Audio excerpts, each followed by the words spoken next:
Hello guys, welcome to Edugrown. और आज हम क्लास 12th की हिस्ट्री के बारे में बात करने जा रहे हैं। एंड इसका सेकंड चैप्टर है, टर्म 2 का सेकंड चैप्टर है, कॉलोनियलिज्म के बारे में पढ़ेंगे। ठीक है। एंड ये आपका फुल चैप्टर नहीं आएगा, सिर्फ फर्स्ट एंड सेकंड टॉपिक, मतलब उसके जो स्टार्टिंग के 1 और 2 टॉपिक्स हैं उनके सारे पॉइंट्स आएंगे। ठीक है, पूरा चैप्टर नहीं आएगा। तो it's a much relief for you all कि आपको इतना नहीं पढ़ना पड़ेगा और इतना मुझे पढ़ाना भी नहीं पड़ेगा। ठीक है। एंड इसका आपको, अगर आपको पीडीएफ चाहिए, फ्री ऑफ कॉस्ट चाहिए, एंड इसके लेक्चर्स चाहिए, तो आप हमारे एडुग्रोन को फॉलो कर सकते हैं यूट्यूब पे, एंड पीडीएफ के लिए टेलीग्राम पे फॉलो कर सकते हैं। ठीक है, उससे आपको फ्री ऑफ कॉस्ट आपके नोट्स आपको मिल जाएंगे पीडीएफ के फॉर्म में। एंड इसके अलावा भी अगर आप 12th की पढ़ाई नहीं कर रहे हैं, अभी स्टार्ट नहीं करिए, तो प्लीज़, अब बोर्ड्स आने वाले हैं, पढ़ना स्टार्ट कर दीजिए। और 12th के बाद आपको क्या करना है, अगर आप उसके बारे में कुछ कन्फ्यूजन्स हैं, कुछ आपको काउंसलिंग की ज़रूरत है, तो आपको हमारे चैनल पे बहुत सारे एक्सपर्ट्स मिल जाएंगे जिन्होंने वीडियोस डाल रखे हैं। आपको 12th के बाद किसी कौन सी स्ट्रीम चुननी चाहिए, कहाँ पे जाना चाहिए, कैसे क्या करना चाहिए, तो ये पूरी डिटेल में आपको वीडियोस एडुग्रोन के चैनल पे मिल जाएंगे। ओके, तो आई होप अब हम आगे स्टार्ट करते हैं। ठीक है, चैप्टर स्टार्ट करते हैं, एंड उसके बाद धीरे धीरे उसके क्वेश्चंस भी मैं बीच बीच में आपको बताती रहूँगी कौन कौन से चैप्टर, कौन कौन से क्वेश्चंस इंपॉर्टेंट हैं। तो आप चाहो तो उसको रिवाइज कर सकते हो। ईयर्स हिस्ट्री के मेन पॉइंट होते हैं, ईयर्स बहुत याद रखने हैं। ठीक है, ईयर्स के बिना कोई हिस्ट्री नहीं होती किसी चीज़ की, तो आपको वो याद रखने पड़ेंगे। तो अभी हम चैप्टर स्टार्ट करने वाले हैं। ओके, सो कंटिन्यू रखिए। तो कॉलोनियलिज्म एंड कंट्रीसाइड। कॉलोनियलिज्म का क्या मतलब होता है? कॉलोनियलिज्म का मतलब होता है कि आपके उपनिवेश स्थापित करना। उपनिवेश मतलब कॉलोनीज बना बसाना, जैसा कि ब्रिटिशर्स ने इंडिया में या और भी बहुत जगहों पे अपनी कॉलोनीज बसा ली। उसके बाद धीरे धीरे अपने को पूरा कैप्चर कर लिया वो एरिया को, वहाँ पे ट्रेडिंग के बहाने से, और उसके बाद पूरा पूरा रूल करने लग गए। ठीक है, तो हम उसी कॉलोनियलिज्म के बारे में पढ़ेंगे। एंड कंट्री साइड से मतलब है कि किसी गांव के, यानी कि किसी भी जगह के इंटीरियर के बारे में बात करना, मतलब गांव के बारे में बात करना। तो कॉलोनी सबसे पहले कहाँ पे, गांव से स्टार्ट हुई थी। एंड उसके बाद उस कंट्री साइड पे क्या क्या असर पड़ा था इन कॉलोनीज के इस्टेब्लिश हो जाने के बाद में, ये पूरी डिटेलिंग हम इसमें पढ़ेंगे। बेसिकली गांव के लोग कितना सफ़र कर रहे थे, हमारे पेजेंट्स कितना ज़्यादा सफ़र कर रहे थे जब ये ब्रिटिशर्स वहाँ घुस चुके थे। ठीक है, तो काफ़ी इंटरेस्टिंग चैप्टर है, छोटा भी है, तो आई होप आपको मज़ा आएगा थोड़ा पढ़ने में, थोड़ा स्टोरी की तरह पढ़िएगा, आपको अच्छा लगेगा। ठीक है, तो अभी एक्सप्लोरिंग ऑफिशियल आर्काइव्स। अभी आपको पहले तो पता होना चाहिए कहाँ से निकला। ठीक है, ये सारी चीज़ें हमें कहाँ से मिलती हैं। बहुत सारे रिकॉर्ड्स ऐसे हैं।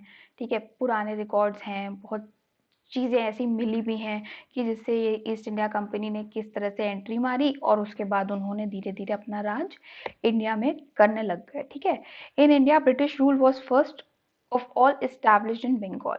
सबसे पहले बंगाल में हुआ था स्टैब्लिश इनका ब्रिटिशर्स का रूल। ठीक है, तो इसके लिए आपको पहले ये पता होना चाहिए कि कहाँ से शुरू हुआ। तो सबसे पहले हुआ था प्लासी का जो वॉर था, प्लासी।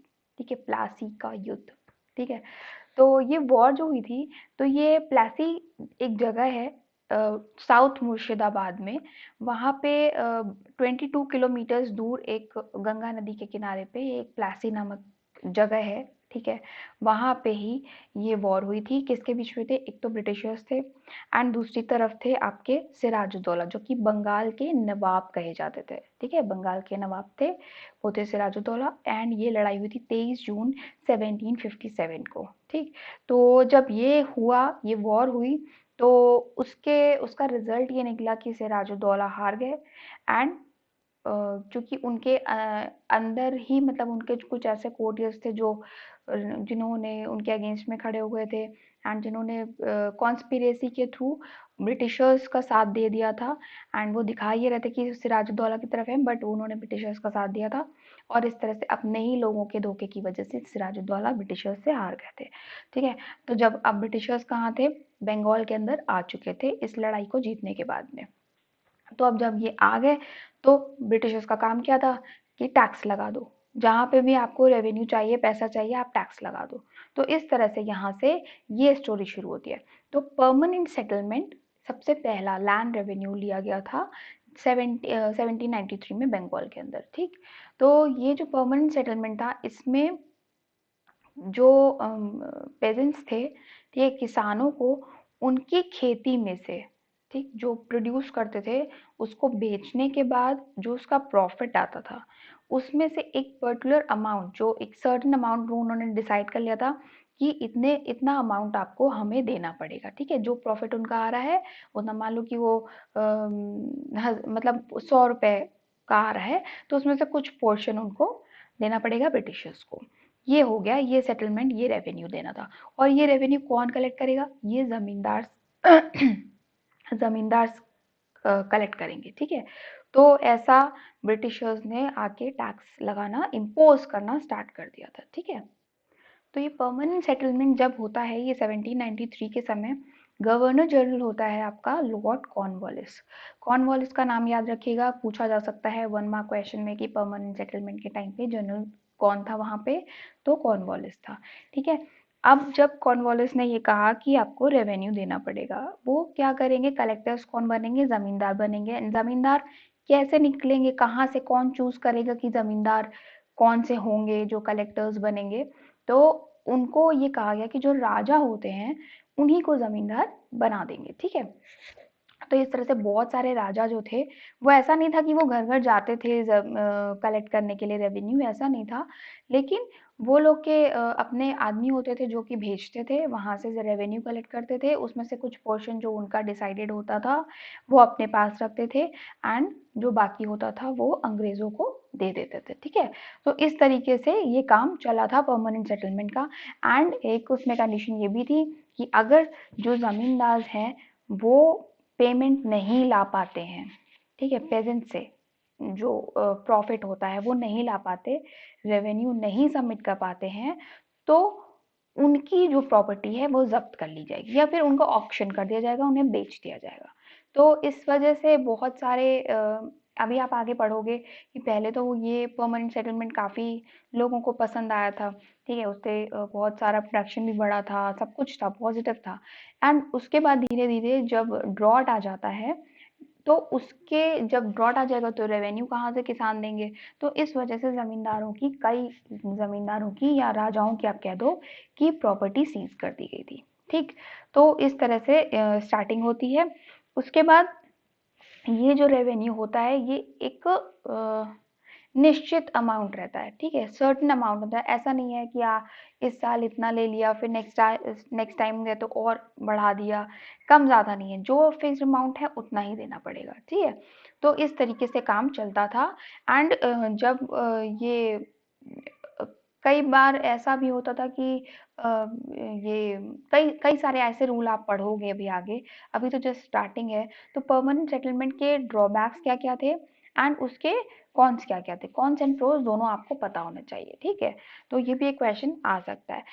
और इसके दूसरा जो था इसका, आप ये कह लो कि पर्पस, एक तरह से परमानेंट सेटलमेंट का पर्पस क्या था? तो वो क्या करना चाहते थे कि अगर वो रेवेन्यू लेंगे तो उनका कहना था कि हम बंगाल को डेवलप करने में लगाएंगे, ठीक है। अब वो अपनी जेब से तो लगाएंगे नहीं, ना ही अपनी कंट्री से लेके आएंगे, तो वो हमारी ही कंट्री से रेवेन्यू निकालने के बाद वो बंगाल, मतलब जैसा कि उन्होंने बताया कि हम बंगाल को डेवलप करेंगे। ठीक है, सॉरी मेरी आवाज़ थोड़ी बैठी हुई है, बिकॉज मेरे का 2 दिन से जुकाम सही नहीं हो रहा है। ओके, तो इस तरीके से ये चीज़ें हो रही थी परमानेंट सेटलमेंट की, ठीक है। अच्छा, इस वाले सेटलमेंट में क्या था कि जो राजा थे वो तो बड़े हैप्पी थे, क्योंकि उनको सीधी सीधी पूरी ज़मीनें मिल रही थी, उस पर पूरा अधिकार मिल रहा था। वो अपने टारगेट को अचीव करने के लिए कुछ भी करते थे। तो उनको एक तरह से पूरा पूरा लैंड ओनर्स बन चुके थे। एंड जो बेचारे पेजेंट्स थे जिनका अपना लैंड था, वो अब बिल्कुल आउटसाइडर की तरह उनके साथ बिहेव किया जा रहा था, अपनी ही ज़मीन पे उनका कोई अधिकार नहीं रह गया था, ठीक है। एंड साथ में क्या था, ज़मींदार जब मान लीजिए कि ज़मींदार कलेक्ट नहीं कर पाया रेवेन्यू, नहीं दे पाया ब्रिटिशर्स को, जब उनकी जो प्रॉपर्टी थी ना उसको ऑक्शन से बचाने के लिए बड़े दिमाग लगते थे उस समय, ठीक है। तो ये सब आप धीरे धीरे आगे पढ़ोगे, ओके।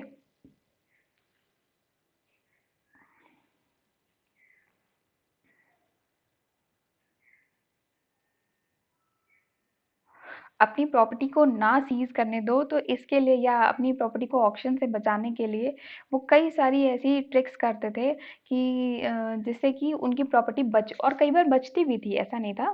कई बार उनका ये काम कर भी जाता था। चलो आगे देखते हैं। ठीक है, at the end of 18th century the most adverse effect of the colonial rule fell on the economic conditions of the peasants. Peasants के ऊपर बहुत इसका नेगेटिव इम्पैक्ट पड़ने लग गया था एंड में, 18th सेंचुरी के एंड में। As a result of the British occupation of India, the Indian economy faced disastrous consequences. The fulfill, to fulfill their vested interests, they shattered their tradition and structure of Indian economy. अब कहने को तो वो क्या कर रहे थे, बंगाल के ही लिए रेवेन्यू इकट्ठा कर रहे थे, लेकिन उसके पीछे उनका मकसद तो कुछ और था। वो लोग यहाँ का पूरा जो ट्रेडिंग थी वो खत्म करना चाह रहे थे। यहाँ की पूरी जो खेती से जो प्रॉफिट हो रहा था वो अपनी जेब में लगा रहे थे। उसमें उनको दे वर वेरी सेल्फिश कि वो जो जितना भी प्रॉफिट हो रहा था उसको बंगाल में कहीं नहीं लगा रहे थे। वो सारा अपने जो जो उनके ऑफिसर्स थे ना वो अपने लग्जरी पे ही खर्च करते थे। Because of decline of Indian industry, Indian weaver and craftsman were completely made jobless. ये आप ऑलरेडी पढ़ चुके हो प्रीवियस क्लासेस में कि जब ब्रिटिशर्स आए थे तो उस समय जो हैंडलूम का काम होता था, जो क्राफ्ट्समैन थे, जो हाथों से काम करते थे, उन सब का जब हमारे यहाँ से रॉ मटेरियल वो लोग सारा ले चुके थे ब्रिटिशर्स, तो हमारे पास तो कुछ भी नहीं बचा था। तो रॉ मटेरियल नहीं होगा तो कैसे फिनिशिंग करेंगे, कैसा कैसे काम करेंगे, कैसे वीविंग करेंगे। तो इस तरह से वो लोग भी बहुत स्थिति उनकी खराब हो चुकी थी, वो जॉबलेस हो गए थे।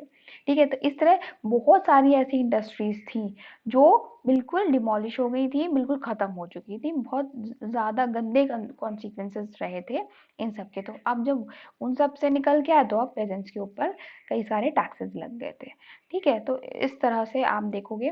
नेक्स्ट आता है students like Percival Percival Spear, PE Robert and RC Dutt. उन्होंने परमानेंट सेटलमेंट को प्रेज किया, मतलब उनको थोड़ा ठीक लग गया था क्योंकि गवर्नमेंट इनकम बिकेम स्टेबल।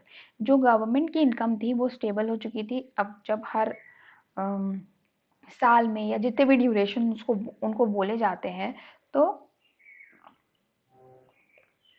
उस ड्यूरेशन पे आ रहा है, आपका रेवेन्यू आ रहा है। ठीक है, तो उसमें कम ज़्यादा ऐसा भी नहीं है, फिक्स रेवेन्यू आ रहा है, फिक्स टाइम पे आ रहा है। तो इकोनॉमी स्टेबल हो रही थी, इनकम स्टेबल हो रही थी। एडमिनिस्ट्रेशन जो था वो एफिशिएंट हो गया था। ब्रिटिश रूल था जो स्टेबल हो गया था। आई डोंट नो ये ब्रिटिश रूल स्टेबल हो गया था, इसको आरसी दत्त ना प्रेस क्यों कर रहे थे। क्या है, permanent settlement of revenue was also criticised on the basis of. ठीक है, इसको क्रिटिसाइज भी किया गया था। And it did not proved beneficial for जमींदार। जमींदार जब हैं रेवेन्यू नहीं दे पाएंगे तो उनकी प्रॉपर्टी तो खत्म, तो इसलिए उनके लिए बेनिफिशियल नहीं थी। फिर जो कल्टीवेटर्स थे उनके इंटरेस्ट की बात नहीं थी क्योंकि उनको प्रेशराइज किया जा रहा था कि तुम्हें इतना इतना देना ही है। अब कभी फसल उतनी हुई और कभी नहीं हुई। अगर ठीक ठाक फसल हो गई तो उन्होंने दे दिया, और अगर नहीं हुई इन दैट केस वो क्या करेंगे, इन दैट केस उनको उनके ऊपर जमींदार का बहुत प्रेशर आता है क्योंकि जमींदार अपनी प्रॉपर्टी बचाना चाहते हैं। तो वो उसके लिए पेजेंट्स के ऊपर सख्ती करते थे। ठीक है, burden of taxes fail on the classes. जो टैक्स का बर्डन था वो ऑब्वियसली बढ़ रहा था हर हर क्लास पे, मतलब चाहे वो जमींदार हो या पेजेंट्स हो। फिर महलवाड़ी सिस्टम आता है। Mahalwari system, permanent system and ryotwari system, ये थ्री सिस्टम्स रहते हैं जो कि बिल्कुल सब डिस्ट्रॉय कर चुके होते हैं। ओके, तो हम अब महलवाड़ी सिस्टम की बात करते हैं। तो महल को एक गांव को कम्प्लीटली एक कलेक्टिव फॉर्म में महल बोला गया है। तो महलवाड़ी सिस्टम में ये था, ये पहली बात तो ये कब लगाया गया, 1822 में लगाया गया था। ठीक है, एंड ये बेसिकली उत्तर प्रदेश एंड पंजाब के प्रोविंसेस में लगाया गया था महलवाड़ी सिस्टम। इसमें जो रेवेन्यू होता है वो फ्लक्चुएट होता रहता है, कोई एक नहीं रहता। जैसे आपका परमानेंट में एक कोई अमाउंट रहता है कि वो उतना ही रेवेन्यू लेंगे, इसमें ऐसा नहीं था। इसमें फ्लक्चुएट होता रहता है, ऊपर नीचे होता रहता है, कभी कुछ कभी कुछ। एंड ये कलेक्टर्स उसमें थे, जमींदार थे, कलेक्ट करते थे। इसमें विलेज हेडमैन जो होगा वो कलेक्ट करेगा पेजेंट से रेवेन्यू। ठीक है, तो महलवाड़ी सिस्टम इस तरह से था। तो the objective of fifth report, ये फिफ्थ रिपोर्ट वाला बीच में लाइन आ गई, आई डोंट नो, कुछ गड़बड़ हो गई है। ठीक है, ये वाली ये जो जो फिफ्थ रिपोर्ट है मैं आपको लास्ट में बताऊंगी। तो अभी आपको ये महलवाड़ी एंड आपका परमानेंट सेटलमेंट एंड एक और था, that is Ryotwari. Ryotwari system भी एक था जो जो पेजेंट्स के ऊपर ही लगाया गया था। इसको बेसिकली जो मद्रास था, ठीक है, मद्रास में जो प्रोविंसेस थे, मुंबई के प्रोविंसेस थे, वहां पे लगाया गया था। एंड ये अराउंड जो कॉलोनियल रेवेन्यू था, जो लैंड का 51% लगभग था, जिसको हम रायतवाड़ी सिस्टम कहते हैं। तो ये तीन सिस्टम्स याद रखिएगा। और रायतवाड़ी सिस्टम कब आया था? 1792 के अंदर आया था। ठीक, तो इतने ये थ्री सिस्टम्स हैं जो इसमें बेसिकली बताए गए हैं, और तीनों जो थे रेवेन्यू से रिलेटेड है, लैंड रेवेन्यू से रिलेटेड है। ठीक, नेक्स्ट हम चलते हैं। अभी आपको एक क्वेश्चन आ सकता है कि ये जो परमानेंट सेटलमेंट का परमानेंट जो सिस्टम था, तो ये परमानेंट वाला जो सेटलमेंट था, परमानेंट सेटलमेंट सिस्टम था, इसका जो था उनका ऑब्जेक्टिव क्या थे? तो आपसे ये भी क्वेश्चन पूछा जा सकता है कि ये इसके क्या ऑब्जेक्टिव्स थे। तो इसका सबसे पहले ऑब्जेक्टिव यही था कि जो कंपनी थी वो एक अपना रेवेन्यू, एक फिक्स रेवेन्यू लेना चाहती थी। ठीक, नंबर एक, उन्होंने ये कहा था कि हम अपने जो बंगाल है उसको उसको जो है डेवलप करना चाहते हैं। ठीक है, एक चीज ये कही थी, क्योंकि उसमें बंगाल में क्या था कि जो पेजेंट्स थे उनकी हालत ठीक नहीं थी अराउंड 1770s के आसपास। तो उनकी जो स्थिति को बेटर कर सकते हैं हम, उन्होंने ये कहा था। जो ड्रॉट आता रहता है ना, बार बार जो सूखा अकाल पड़ते रहता है, ठीक है, उसको सही करने के लिए, मतलब उसको वो बार बार रिपीट ना हो, ठीक है, ड्रॉट को खत्म करने के लिए। देन आप ये लिख सकते हैं कि जो एग्रीकल्चर को प्रमोट करने के लिए, ठीक है, जो एग्रीकल्चर है अगर हम उनसे प्रॉपर रेवेन्यू लेते रहेंगे तो उनका एक तरह से साइकिल सही चलती रहेगी, एग्रीकल्चर अच्छे से चलता रहेगा। ठीक है, और इस तरह से धीरे धीरे उन्होंने क्या किया था, इससे उन्होंने पूरा पूरा जो जमींदार थे उनको लैंड ओनर्स बना दिया था। एंड जो पेजेंट्स थे वो बेचारे, उनकी हालत बिल्कुल खराब कर दी गई थी। ठीक है, इस तरह से जब बाद में धीरे धीरे और टैक्सेस भी लगा देते, बॉर्डर पे टैक्स लगा देते, मतलब एंड जो अलग अलग जैसे इम्पोर्ट पे टैक्स लगा देते हैं, तो धीरे धीरे अपने वो टैक्सेस इससे आगे बढ़ाते चले जाते हैं। ठीक है, तो अभी आपके ये ऑब्जेक्टिव्स क्लियर है? आप दो तीन ऑब्जेक्टिव्स, चार ऑब्जेक्टिव्स लिख दोगे तो काम चल जाएगा। उसके बाद आता है प्रॉब्लम ऑफ अनपेड रेवेन्यू। ठीक है, जो रेवेन्यू नहीं दे पाते थे, ठीक है, उसकी प्रॉब्लम क्या थी, बेसिकली किस वजह से रेवेन्यूज नहीं आ पाते थे। तो यहाँ पे थोड़े बहुत इसके पॉइंट्स मैंने दिए हैं। The British officials fail that felt होगा that agriculture, trade and the revenue resources of the state could be developed by encouraging investments in agriculture. This could be done securing rights of property and permanently fixing the rates of revenue. ये मैं आपको बता दिया है। ठीक है, revenue के जो रेट्स थे उनको फिक्स थे, एंड उसमें ऐसा नहीं था कि अगर मान लो कि वो क्या करते थे कि 10 रुपए कमाए किसान ने, उसको पे कितने करने हैं? 1,000 करने हैं। तो वो कहाँ से करेगा? 10, और मतलब 10, 1,000 छोड़ो, 100, अगर उसने 10 कमाया, उसे 100 रेवेन्यू पे करना है, तो वो कहाँ से करेगा? तो उस केस में वो अनपेड रेवेन्यू हो जाता था। ठीक है, एंड एक चीज और भी थी कि जब एक फिक्स अमाउंट कर रखा था, और उन्होंने फिक्स अमाउंट क्यों कर रखा था, इसके पीछे भी एक रीजन था। ये लोग क्या कहते थे कि हमने फिक्स तो कर दिया है, और ये ज्यादा रेवेन्यू फिक्स क्यों करते थे? अब ये अगर फिक्स करना था तो ये 100 रुपए भी तो फिक्स कर सकते थे, या 10 रुपए भी तो फिक्स कर देते फॉर एग्जाम्पल। बट उन्होंने 1,000 ही क्यों फिक्स किया? क्योंकि उन्हें ये लगता था कि अभी जो है वो पेरेंट्स कम कमा रहे हैं, ठीक, जो एग्रीकल्चर है वो कम हो रहा है, टाइम के साथ साथ वो ज्यादा कमाएंगे, वो 1,000 क्या 2,000 भी कमाएंगे। तो उस केस में वो आगे की सोचते थे कि मतलब हम कम से क्यों शुरू करें, हम हाई से शुरू करेंगे, कि जैसे धीरे धीरे करके वो हाई पे तो आ ही जाएंगे, तो अभी से हम उनसे ज्यादा से ज्यादा लेने लग जाएं, क्योंकि उनको तो एक स्टेबल ही अमाउंट में लेना है, एक फिक्स अमाउंट में ही लेना है। ठीक है, आप समझ रहे हो मेरी बात? तो इस तरीके से उन्होंने हाई अमाउंट ही रखा कि धीरे धीरे करके वो वहां तक अमाउंट पे पहुंच ही जाएंगे, एंड उसके बाद हम तो उतना रेवेन्यू भी नहीं ले पाएंगे। तो इस तरह से उन्होंने अपनी डिमांड हाई रखी। Company felt that when revenue will be fixed, it will provide opportunity to individual to invest the agriculture as a means of making profit. ठीक, और जो रेगुलर फ्लो है वो बना रहना चाहिए। अब अगर रेगुलर फ्लो चाहते हो आप, तो आपको थोड़े तो फ्लेक्सिबल अपने रूल्स रखने चाहिए थे।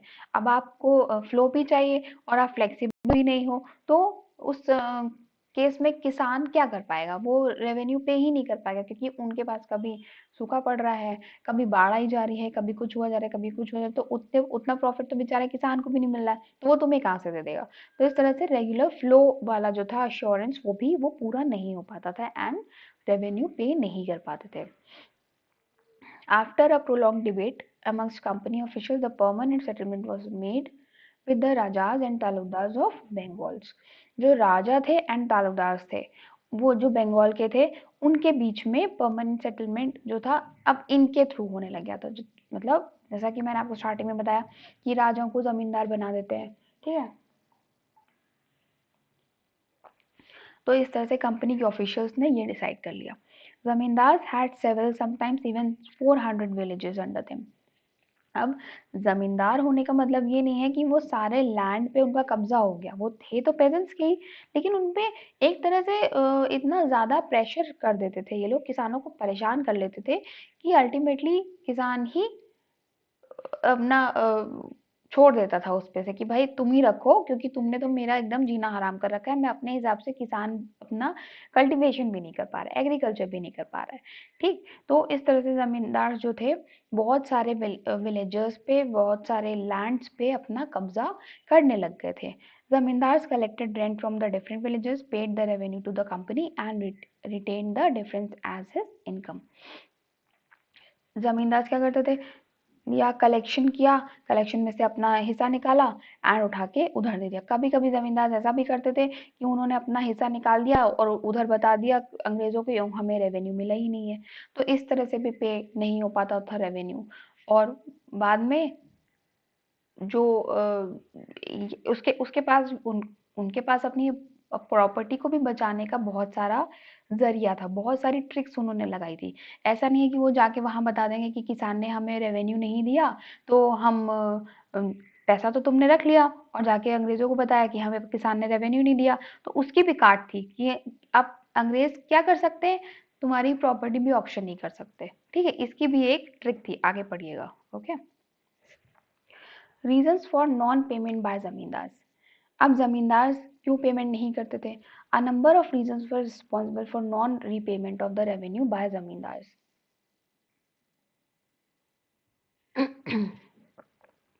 क्यों नहीं कर पाते थे? क्योंकि जो डिमांड थी, रेवेन्यू डिमांड थी, वो बहुत ज्यादा थी, इतना नहीं कोई कर सकता। माना कि इंडिया इतना पैसे वाला था, बट इतना भी नहीं था कि आप शोषण करते जाओ। It was impose at a time when prices of agriculture produce was very low, so peasants found it difficult to pay. Obviously जब प्रोड्यूस नहीं हो पाएगा इतना, इतना हमारे पास नहीं है, हमको प्रॉफिट ही नहीं हुआ, तो it is very difficult for peasants to pay, ना रेवेन्यू पे नहीं कर पाते थे। जमींदार was also treated by strict laws, that is sunset law। Sunset law क्या था? सनसेट का मतलब था कि एक पर्टिकुलर डे दे दिया गया आपको, इस दिन पे सनसेट से पहले, मतलब सूर्यास्त से पहले ये हमको इतना रेवेन्यू देना है, तो उसको उन्होंने कहा था sunset law, which was completely regardless of the harvest. Harvest को सोचते ही नहीं थे, प्रोडक्शन को सोचते ही नहीं थे, उन्होंने अपने रूल है, हमें तो चाहिए बस सूर्यास्त से पहले दे दो लाके।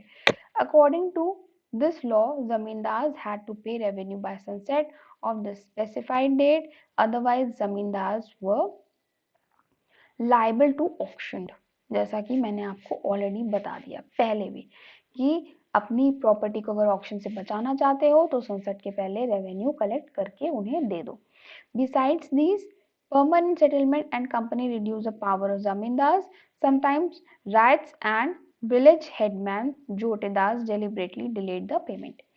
इसके अलावा क्या होता था कि अब जो परमानेंट सेटलमेंट था, उसमें जमींदार की पावर भी ये कम कर देते थे ब्रिटिशर। जो कंपनी थी, ईस्ट इंडिया कंपनी थी, इन लोग ने इनकी पावर कम कर दी थी, तुम हमें रेवेन्यू नहीं दोगे, हम तुम्हें पावर ही नहीं देंगे। तो समटाइम्स ऐसा भी होता था कि मस्ती में ही, मजे में ही ये जो हेडमैन्स थे या फिर आप जो जो किसान थे ना, ये नहीं देते थे, मतलब डेलिबरेटली जानबूझ के नहीं देते थे उनको पेमेंट्स, ये परेशान करने के लिए कि जाओ कर लो जो करना है, हम तुम्हें नहीं देंगे। ठीक, इस तरीके से ये हरकतें करते थे। Limitations imposed on zamindars bye the company. अब क्या लिमिटेशंस इम्पोज कर दी गई थी जमींदार्स के ऊपर? जमींदार्स वर important for the company, but it also wanted to control the regulate them, subdue the authority, restrict their autonomy।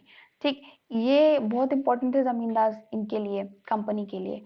ठीक, एक तो पैसा था, दूसरा इतनी सारी रिस्पॉन्सिबिलिटीज थी, पूरा पूरा राजपाट चला रहे थे, तो इनको इनको जरूरत थी इनकी। लेकिन कंपनी के ऑफिशियल जो होते थे इनको बहुत फिर भी कंट्रोल में रखते थे, इनके ऊपर बहुत सारे सिस्टम्स, बहुत सारे रूल्स लगा रखे थे कि ऐसा नहीं करना, वैसा नहीं करना। तो बहुत सारे लिमिटेशंस डाल रखे थे इनके ऊपर, ठीक है, जिससे कि इनकी अथॉरिटी को रेस्ट्रिक्ट रखते थे। मतलब थे तो जमींदार ही पावरफुल, ठीक है, उन्हीं भाई कंट्री थी इंडिया, इंडिया के ही जमींदार थे, बट ये जो ईस्ट इंडिया कंपनी ऑफिशियल्स थे ना, इनको डरा धमका के भी इनके बदले से अपना काम कर लेते थे। Thus, the zamindars' troops were disbanded, customs duties abolished, and their kacheris, that is courts, brought under the supervision of the collector appointed by the company। जो कचहरीज होते थे, जो कोर्ट्स होते थे, ठीक है, वहां पे जो थी जो कलेक्टर्स होते थे वो कंपनी ही अपॉइंट करती थी। ठीक है, जो भी वहाँ के आप कह लो कि वो जो काम करने वाले थे, जो हाई पोजीशन पे लोग होते थे, वो बेसिकली कंपनी अपॉइंट करती थी। तो अगर कंपनी अपॉइंट करेगी तो वहाँ पे किसके पक्ष में फायदा जाएगा, किसके पक्ष में न्याय होगा? That is only east India company. इस तरह से जमींदार को हर जगह से डिसबैंड कर दिया गया था, एंड जो कस्टम ड्यूटीज थी वो abolish कर दी गई थी। जमींदार lost their power to organize local justice and local policies, local police। Okay, तो जब इस तरह से ब्यूरोक्रेसी में भी उनका पूरा का पूरा कंपनी के ऑफिशियल्स का इन्वॉल्वमेंट था, ठीक है, और लोकल जस्टिस में भी था, तो जमींदार की पावर जो थी बहुत कम हो चुकी थी। Over time zamindar were severely restricted and their power was seized. उनकी पावर सीज कर ली गई थी, उनके बहुत एरियाज जो थे बहुत रेस्ट्रिक्ट कर दिए गए थे उनको। जहाँ पे वो पहले उनकी पावर दबदबा हुआ करता था ना, वो सब अब धीरे धीरे रेस्ट्रिक्शन में आ गया था। बहुत कम जगह पे उनके अपने रूल्स चल पाते थे, अदरवाइज हर जगह ईस्ट इंडिया कंपनी के ऑफिशियल्स का ही रूल रहता था। ठीक है, फिर आता है rise of the jotedars in villages. ठीक, अब जो जोटेदार थे गांव में, उनका कैसे, वो क्या क्या होते हैं, पहले तो आप ये समझ लीजिए। ठीक, अब ये राइज ऑफ द जोतदार्स, जोतेदार्स मैंने शायद लास्ट टाइम बोला था। जोतदार्स जो होते थे वो कौन होते थे? ठीक है, ये भी एक पेजेंट्स होते थे, बस ये थोड़ा रिच होते थे। जो नॉर्मल पेजेंट्स थे, ये रिच पेजेंट्स, इनका दूसरा क्लास होता था। ठीक है, the group of prosperous farmers were popularly known as जोतदार्स। जोतदार्स were a class of rich peasants। ठीक है, they acquired vast areas of land, controlled trade, money lending, and exercise immense power over the poorer cultivators। जो गरीब किसान होता था ना, उनके trade को कंट्रोल करते थे, उनके एरियाज को, जो लैंड होता था, उनके वास्ट एरियाज को एक्वायर करे होते थे, मनी लेंडिंग, उधार पे देते थे पैसा। ठीक, इस तरह से वो बहुत पावरफुल हुआ करते थे, क्योंकि एक तो उनके पास वो रिच थे, एंड दूसरा ये था कि जो किसान थे उन पर ट्रस्ट भी करते थे। Their land was cultivated through sharecroppers known as adhiyars, adhiyars और बरगदार्स। ठीक है, तो ये इनका लैंड होता था शेयर क्रॉपर्स। शेयर क्रॉपर्स वो होते थे जो आपकी लैंड पे आके क्रॉप, मतलब खेती करेंगे, प्रोडक्शन करेंगे, फिर जो प्रोड्यूस आएगा उसमें से अपना शेयर लेंगे, तो ये शेयर क्रॉपर्स होते थे। ठीक है, इनको हम अधियार्स कहते हैं। ये आपके एग्जाम में आ सकता है वन लाइनर्स में, अधियार्स क्या होते हैं। ठीक, within village the power of jotdas was more effective than that of zamindars। ठीक है, जो जोतदार की पावर थी, ठीक है, वो गांव में जमींदार से ज्यादा हुआ करती थी।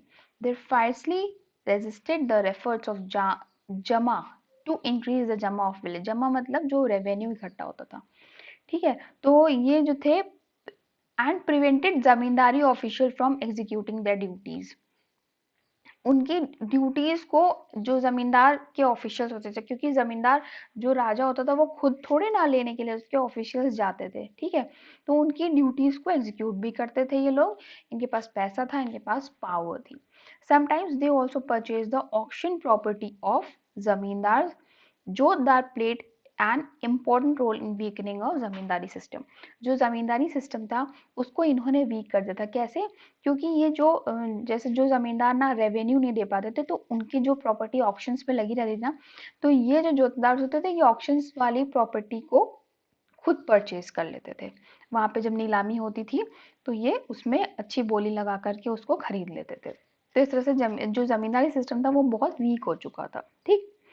फिर रेजिस्टेंस ऑफ द जमींदार। अब जो जमींदार थे उन्होंने अपनी प्रॉपर्टी को नीलाम होने से कैसे बचाया था, यहाँ पे ये क्वेश्चन उठता है, ठीक है। तो उन्होंने ये एक तरह से वो फर्जी वाड़ा भी कर लेते, जैसे फर्जी बिक्री दिखा देते थे अपनी जमीन की। तो जमींदार के अपने लोग उसमें बैठे होते थे, ऐसा कर लेते थे। जैसे जो जहाँ पे जो ऑक्शंस हो रहे हैं तो वहां पे जमींदार के अपने आदमी है, तो क्या होता था कि हाईएस्ट बोली लगा करके वही लोग खरीद लेते थे, एंड उसके बाद वो पेमेंट देते भी नहीं थे। तो एक तरह से वो जो प्रॉपर्टी वो एक जगह अटक जाती थी, मतलब बिकती नहीं थी वो, ठीक है। तो इस तरह से वो फर्जी नीलामी कर लेते थे।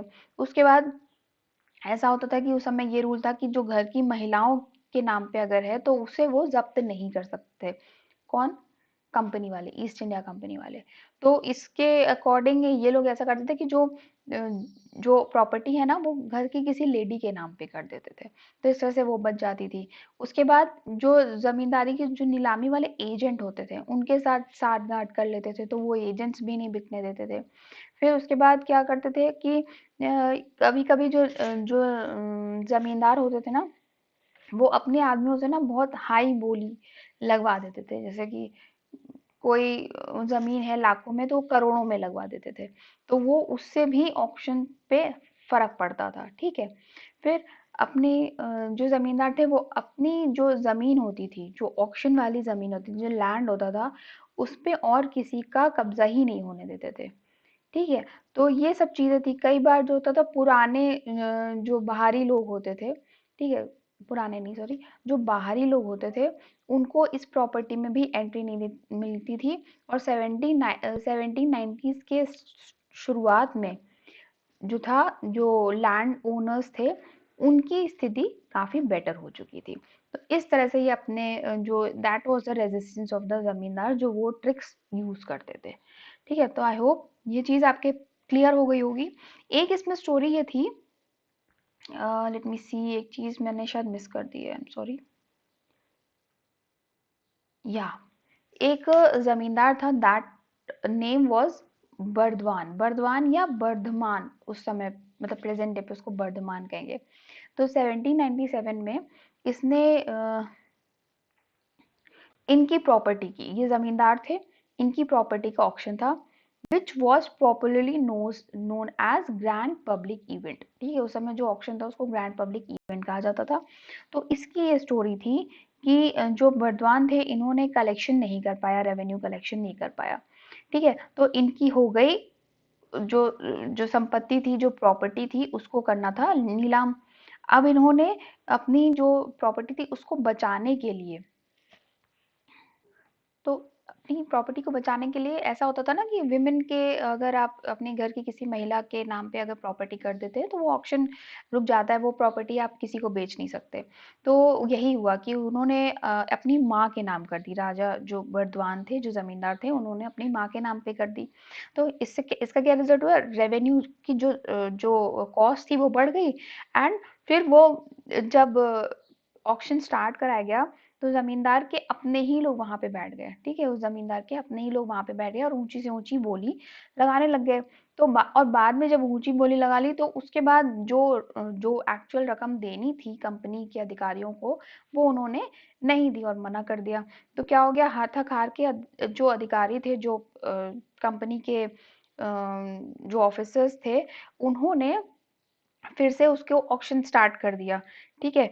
और वहां पे राजा के जो लोग थे उन्होंने दोबारा, ठीक है, फिर से स्टार्टिंग से ही बोली शुरू कर दी, ठीक है। वही वही प्रोसीजर दोबारा यूज हुआ।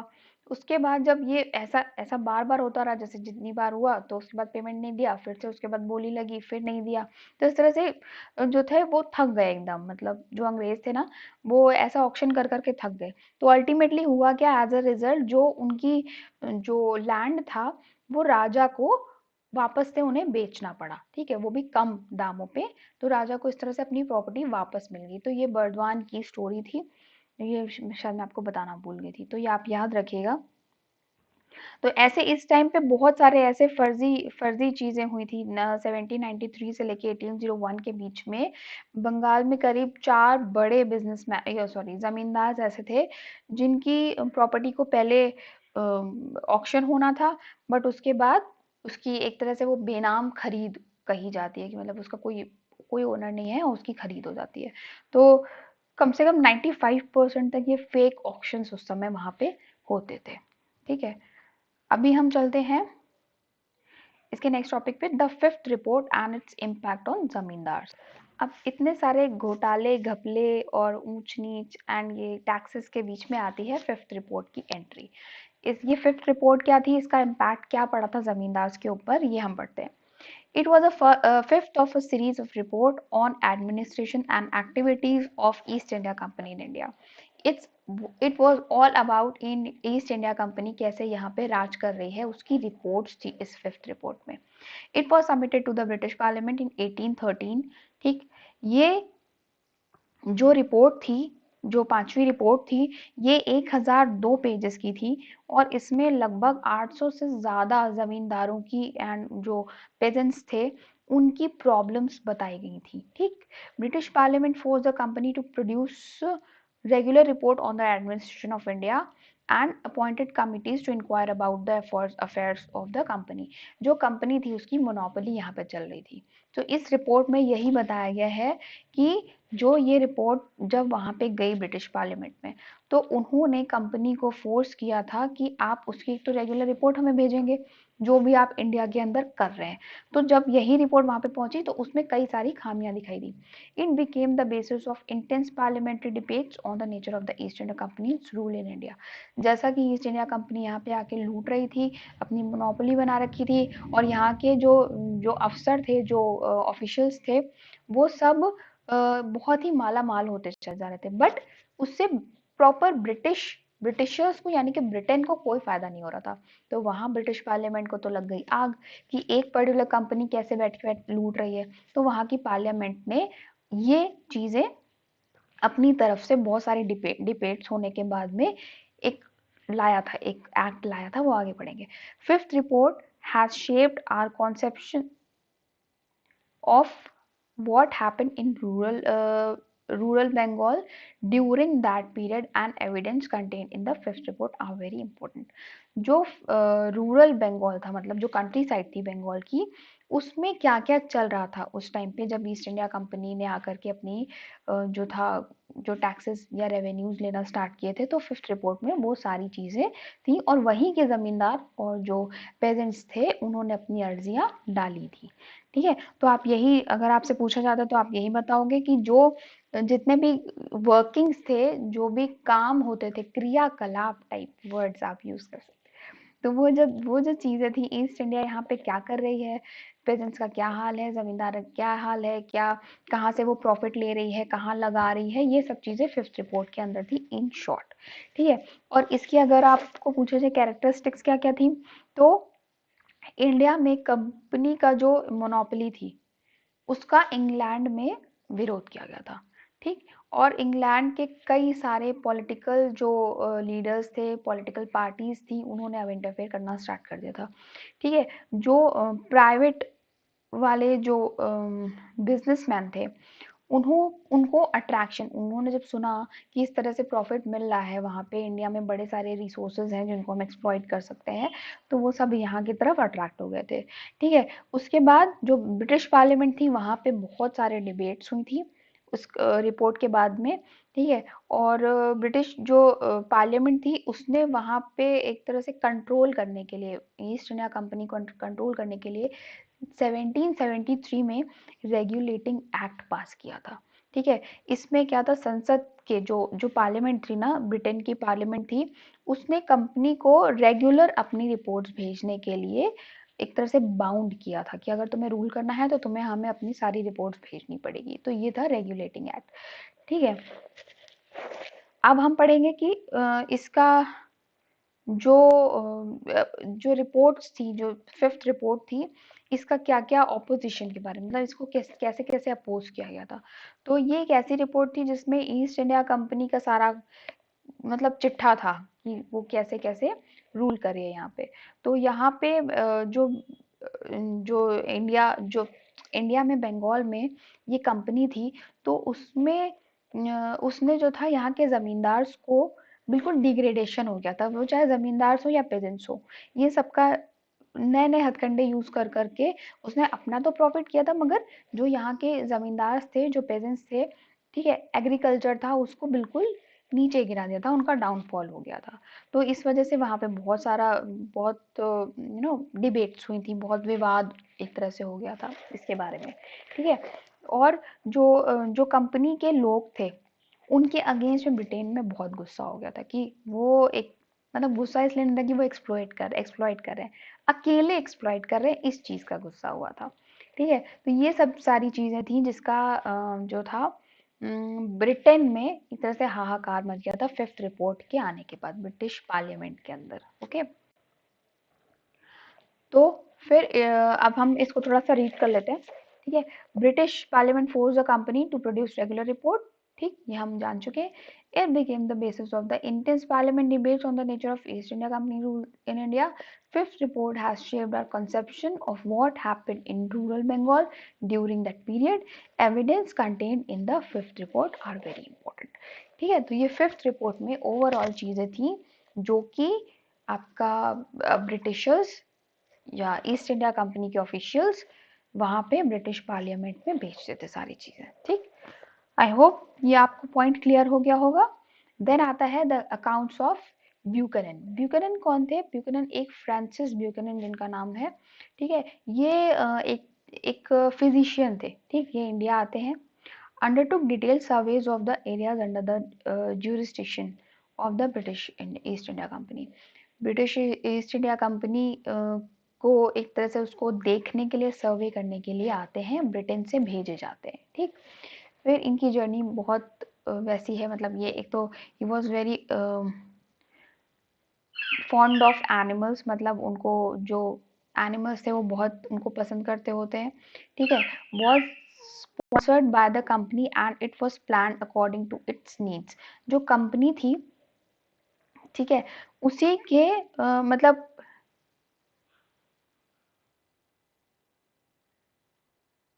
कंपनी की नीड्स के अकॉर्डिंग यहाँ पे जो था सब जो कंपनी की नीड्स है उसके प्लान के अकॉर्डिंग यहाँ पे चीजें बन रही थी। ठीक है। किसके थ्रू?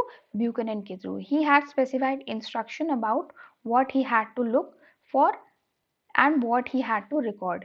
उनके पास एक स्पेसिफिक इंस्ट्रक्शंस दे के भेजा गया था कि आपको क्या क्या चीजें वहां पे जाके सर्वे करनी है, क्या क्या चीजें देखनी है और किस चीज का रिकॉर्ड अपने पास रखना है। ठीक है। ब्यूकनन ने क्या क्या ऑब्जर्व किया था? Stones, rocks, different layers of soil, minerals, stones हैं, और इसी तरह के कॉमर्शियली जो वैल्यूएबल चीज होती है, मतलब ये एक तरह से क्यों भेजे गए थे? ये इस तरह से भेजे गए थे कि जाओ इंडिया में देख के आओ क्या क्या चीजें हैं जो हम वहाँ पे यूज कर सकते हैं, क्या कैसी वहाँ की सॉइल है, क्या मिनरल्स मिलते हैं, किस तरह का स्टोन्स हैं, रॉक्स हैं, इस तरह की वैल्यूएबल चीजें देख के आओ, एंड साथ में ये भी देख के आओ कि कंपनी वहाँ पे क्या कर रही है। ठीक है। तो इस तरह से ब्यूकनन ने ये सब चीजें देखी। फिर ब्यूकनन ने वहाँ पे लैंडस्केप के बारे में लिखा, एंड पूरा लैंडस्केप मतलब कैसा क्या चल रहा है, और उसको प्रोडक्टिव बनाने के लिए कि कैसे कैसे ट्रांसफॉर्मेशन हो सकते हैं, कैसे कैसे और प्रोडक्टिव हो सकता है।